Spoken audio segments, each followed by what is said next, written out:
இந்த வாரம் மிக ஆசீர்வாதமாக இருக்கும் உங்களுக்கு.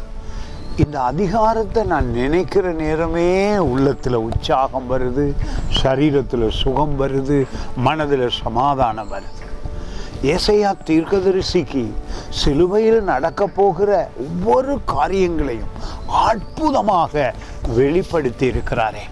அந்த வெளிப்பாடு, அந்த சிலுவையில் நடக்கும் அதிசயங்களும் அவைகளால் நாங்கள் மீட்கப்படுகிற விதமும் இந்த அதிகாரத்திலே எழுதப்பட்டிருக்கிறது.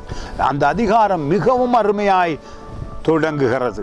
ஏசாயா 53 அதிகாரத்திலே முதல் வசனம் சொல்லுகிறது, எங்கள் மூலமாய், தேவ மனிதர்கள் மூலமாக, பழைய ஏற்பாட்டு பரிசுத்தவான்கள் மூலமாக கேள்விப்பட்டதை, மிக முக்கியம், பழைய ஏற்பாட்டிலே தேவன் பேசியிருக்கிறார், என்ன நடக்கும் என்பதை தெளிவுபடுத்தி இருக்கிறார். தீர்க்க தரிசனமாக அவைகள் பேசப்பட்டன, அதிசயம் நடந்தது.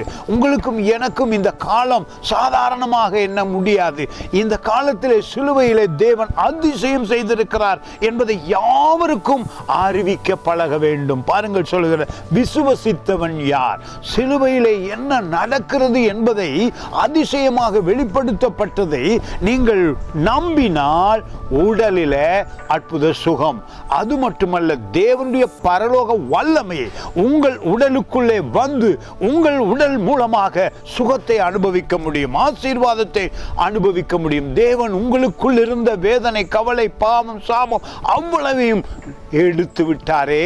பாருங்கள், சொல்லுகிறது, விசுவசித்தவன் யார்? கர்த்தருடைய புயம் யாருக்கு வெளிப்பட்டது? கர்த்தருடைய புயம் யாருக்கு வெளிப்பட்டது?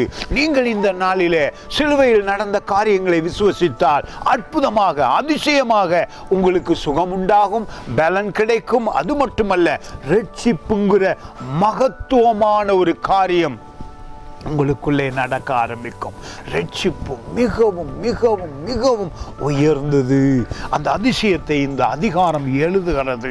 சிலுவையிலே நடந்த காரியங்களை தியானித்து பார்க்கும் பொழுது, எங்களுக்காக இயேசு பாவம் ஆனாரே, எங்களுக்காக தேவன் சாபம் ஆனாரே.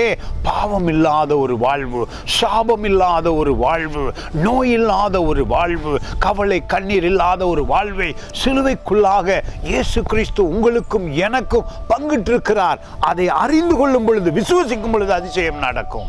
God bless you.